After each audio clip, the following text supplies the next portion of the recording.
Good morning, all.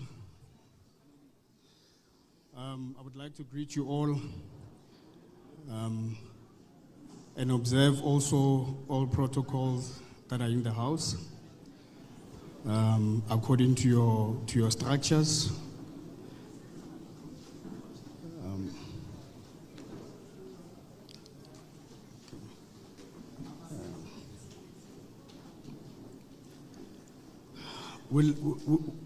We would like to take you through a journey of the passing of Papa. I think for the family it's important that, can we please have some silence in the house, please? Okay. For the family, it's important that we deliver this message so that we narrow down the narratives that are out there in the media space. So therefore, we felt the need to take the whole country into the journey that we all went through. On the 25th of August, it was a Sunday morning, when we received a call from the management team saying that Papa is in hospital, but is in a stable state. After receiving the call, we immediately called the phone of Papa to check if he is okay, but unfortunately it was answered by one of the management team members while they were in Botswana. They further communicated with us during the course of the Sunday and also during the course of the Monday morning and afternoon in terms of the medical condition of Papa. On Monday, while in Botswana, we could talk to Papa over the phone, and he told us that he's okay, but with a faded voice. We then went through the whole of Monday morning and Monday afternoon and Monday evening communicating with the management team in Botswana and Papa through the phone. On Tuesday morning, when my wife called me while I was at work saying that, look, can we go to Botswana and fetch Papa? We didn't hesitate. We immediately drove to Botswana with the view and vision that we will be coming back with Papa in the same car. We drove to Botswana on the Tuesday morning through the tedious roads that we encountered and landed in Botswana on the same night, but in the evening. While in Botswana that evening, unfortunately, we could not go immediately into hospital because of, obviously, hospital times. We therefore slept at Botswana on that Tuesday and followed on the following day, on Wednesday, to the hospital, early in the morning. When we got to the hospital in Botswana, I must also thank the management team that stayed with Papa from Sunday up until we arrived in Botswana. When we got to Botswana's hospital, Papa was already in the hospital there for about 2 days. The first encounter was with the doctors of Botswana, and it's important that we share the message so that you understand the journey that we took and the mental strain that the family took. Hence, there were no communication about this. The first encounter was with the doctors of Botswana, which told us that Papa came to the hospital on Sunday. He seemed to be, according to their words, and I quote, in a state of drunkenness. And we were all shocked, together with the management team. The same doctor examined him the next day, and then he still concluded with the same comments that your father looks a bit drunk, and it's 2 days in hospital. We asked the doctor, how is it possible that a man in your care seems a little bit drunk? what diagnosis have you given to date? And unfortunately, there hasn't been a diagnosis in Botswana. We therefore took a quick decision while in Botswana to say that, look, this is a critical situation. We need to take Papa back to South Africa. While going to his ward, we found Papa sitting in a ward alongside the two members of his management team. And the first words that he said when he saw her daughter coming in was that, "Don't cry, my daughter. Why are you crying?" It was the first time that we see him in that state. We've never seen him in that state. Following that, we therefore organized with the South African hospitals to arrange a bed so that we can immediately transfer Papa from Botswana to South Africa. It's unfortunate to say that there were no examinations or MRI scans or any sort of medical intervention that the hospital did that side. Hence, we took him to the nearest private hospital that we can find, which was in Rustenburg. Immediately when we got to Rustenburg, the physicians and the medical team, they quickly looked at Papa and then diagnosed him that he had a stroke. And with that said, they quickly had to do a brain operation on that day. We managed to do the brain operation at the private institution.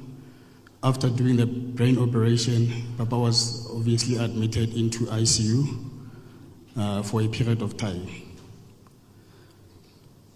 Unfortunately, the first operation was not successful, and we needed now to do another operation.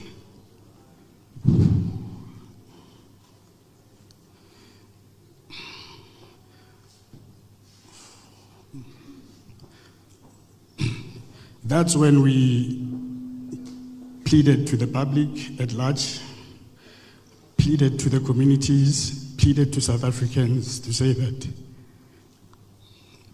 yes, we have undergone the first operation. The public, can you assist us with funds? And unfortunately, the funds that were required and that were donated, it was not even a quarter of what was required for the operation. And we had to take an emotional decision also again as a family to say that we need to move Papa to a public institution so that we can continue with the second operation. We then moved Papa to a public institution in Gauteng, an academic institution, whereby they performed a second operation on him. On that second operation, it was hopeful and very positive on the second time in terms of the doctor's report that we received. It's important also to note that and say that during this time, while in ICU, all the medical staff, Papa prayed for them. He was singing with the medical staff while he was in ICU, singing for them and also praying for them. While in ICU, he said that to us that, "Banake, I've heard everything you've said while I was in an induced coma. Thank you for the efforts that you have done." He was getting better while in a public institution, and he was moved to a normal ward. We asked the question as a family to say that, for us, he still looks critical. Why are you moving him out of ICU? They said they needed space in ICU. They took him to a ward, and I feel that as a family, for us to correct, or for us as South Africans to self-correct, we need to reflect and tell it like it is. while going into the wards, I can put it under oath here now that there is no cleaner in that ward. It was a shocking state that we've ever seen in our life. That is it really a medical facility that we're seeing here? Has there been cleaners in this facility? And my answer and conclusion to that was no. And I but it's important for me to say these things because of we need to save the next life. If you don't say it, people will never correct that behavior. And unfortunately, this is the only platform that I have, or that we have as a family, rather. While in that same ward, Papa picked up a bacteria. In fact, I need to go back to the Sunday before, the Sunday when we got called, in that the doctors calling us at 1 a.m. in the night saying that they need to do another operation on Papa. And we quickly asked, what operation are you doing now? They said, no, there's something in the stomach. I'm saying, but what is something in the stomach? No answer given. Immediately the next day, Monday morning, we quickly go to the public institution as we're doing on a daily basis. And we found that, no, the operation is not necessary anymore. He's got a bug infection that he picked up in the hospital. And he needs to be put in isolation. We asked the doctors, how is it possible that we get this bug? They're telling us that the only way he could have picked up the bug is in hospital because of the hygiene conditions.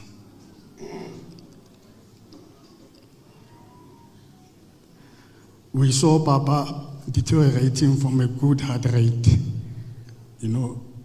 fighting. We were speaking to him on a daily basis that, Papa, please fight. And he couldn't move. The only movement he did was his head and nodding and telling us, yes, I'm fighting. But unfortunately, he was moved back into ICU after they could not treat the infection that he picked up in hospital. While in ICU, he made sure that he waits for his daughter, my wife's birthday, and also the younger sister's birthday. He passed on the day after the younger sister's birthday. And it was a sad situation for the family. So in so saying, South Africans and family, we were very much hurt as a family when we asked for donations of an icon and the public did not respond. And we need to put it out there. And I would like to also acknowledge JJ for the contribution, Professor JJ for the contribution he did on his show. We tend to celebrate people and fill up halls and demand to be in programs while people are dead. But when they are alive, we don't celebrate those people. We don't embrace those legends that we should be embracing.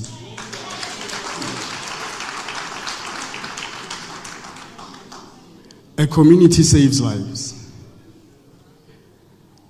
I'm not saying that we should do it for Papa. I'm saying that we as a community, we should all look out for each other. When there's help needed next door or in front opposite you, let's all stand up and give that help that's required. You'll hear many speakers come today and telling you how Papa lives this life. He will always share his last cent with somebody that needs it. And he would not even have money himself. If he went to a shop to go buy something and somebody asked him for money, he will give him that last money and not even come back with the bread that he promised that will come with. That's the type of person that he was. Yes, indeed, we did require 700,000 of surgery. And like I said, we only managed to raise 100,000 out of South Africa. It's a sad situation for the family. We've been through a traumatic time. That's why we have not spoken about this on any publication or to anybody. But I would like to also acknowledge the the leadership of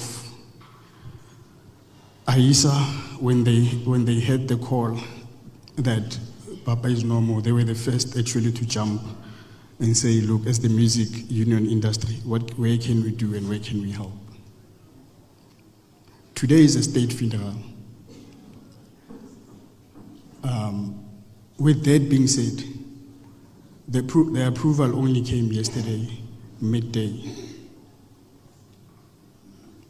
All the resources that you are seeing here were done by the family. At the back of their minds, they still have debts of the private institution that they were at. At the back of their minds, we still have debts of the government institution, the academic institution that was helping Papa to have the second operation. We didn't even know that we pay at government institutions. Mama Nomvula, we were given a bill of 93,000 at a government institution. 93,000. I've never heard of that before. No one actually told us that we're going to pay. If we had to pay 93,000, we would have kept Papa for that duration in a private institution. And we would not have picked up that infection. He would have been kept in the ICU where he would have been monitored on a 24-hour basis. South Africans, that's how we lost Papa. There are many articles out there. That is not the truth. Some have even buried him last week. Some have even buried him last month. But he fought a good 7 weeks while in hospital, in a hospital bed. And I'm extremely proud of that man.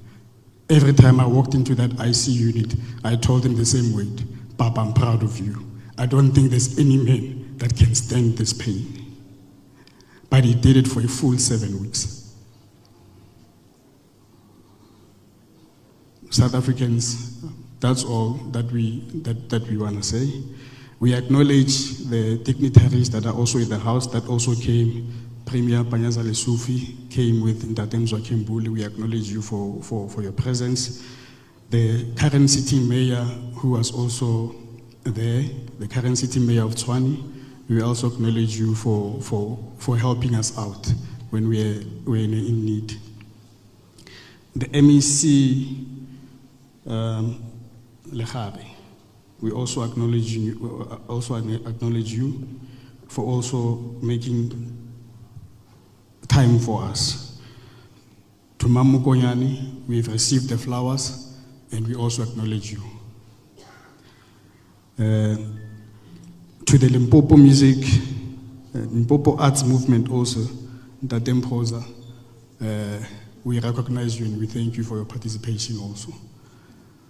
To the artists also that, when they heard about our cries, raising funds, trying to raise funds, that was a thoughtful gesture. Although we stopped you at the last hour, we saw the condition of Papa. Hence, we did not want to continue with the fundraising. But we are very much thankful for your efforts and time. To Sony Music also, we would like to say thank you to Sony Music for also agreeing to launch Papa's CD today, which is Obano Zopepe Zangami. Well, I'm gone. And I would also like to ask the communities out there to stream it in memory of Papa. Is there anything you want to say? I think that's all I have to say in terms of debriefing the South Africans and media and the dignitaries at large about what transpired during that sickness period, if I can call it. But yes, thank you.